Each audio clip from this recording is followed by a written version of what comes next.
हरि ओम.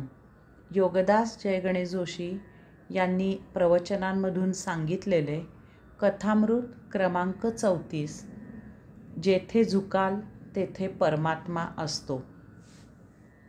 एक झेन फकीर यात्रा करत करत एका गावी पोचला. त्या दिवशी त्याने त्या गावात मुक्काम करण्याचे ठरविले. त्या गावातील बुद्ध मंदिरात जाऊन तेथील पुजाऱ्याला मंदिरात राहण्यासाठी त्याने परवानगी विचारली. त्याला तेथील पुजाऱ्याने राहण्यासाठी परवानगी दिली. ऐन थंडीचे दिवस होते. रात्री फारच कडाक्याची थंडी पडली होती. पुजारी मंदिराच्या जवळच राहत होता. रात्री पुजाऱ्याच्या लक्षात आले की मंदिरात आग लागली आहे आणि धूर येत आहे. तेव्हा तो धावतच मंदिरात गेला.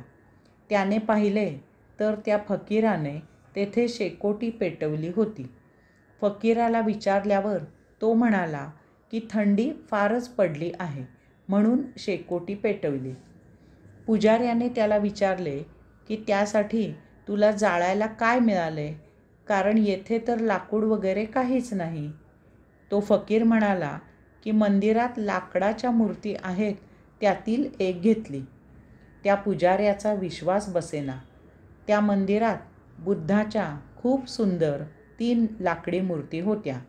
त्यातील एक त्या फकीराने शेकोटीसाठी घेतली होती. ती मूर्ती जळून राख झाली होती. पुजारी चांगलाच वैतागला. त्याने त्या फकीराला फैलावर घेतला. बुद्धाची मूर्ती जाळल्याबद्दल तो त्याला रागावू लागला. तेव्हा त्या फकीराने एक छोटी काठी घेतली आणि त्या राखेत काठीने ढोसून शोधाशोध करू लागला. पुजारी त्याला म्हणाला, तू हे काय करत आहेस? फकीर म्हणाला, राखेत बुद्धाच्या अस्थी मिळतात का ते पाहत आहे. पुजारी म्हणाला, तू वेडपट आहेस. मूर्तीत का कोठे अस्थी मिळतात? ते तर लाकूडच आहे. त्यावर तो फकीर म्हणाला, मग त्या उरलेल्या दोन मूर्ती घेऊन ये. आतील बुद्धाला खूप थंडी लागत आहे. या मूर्खाला कोठून मंदिरात राहायला परवानगी दिली असे त्या पुजाऱ्याला झाले. त्या पुजाऱ्याने त्या फकीराला लगेच मंदिराच्या बाहेर घालवून दिले.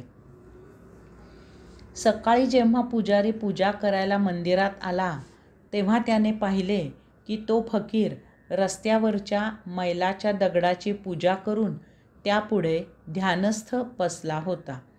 त्याचे ध्यान झाल्यावर पुजाऱ्याने त्या फकीराला विचारले की तू रस्त्यावरच्या मैलाच्या दगडाची पूजा का करत आहेस?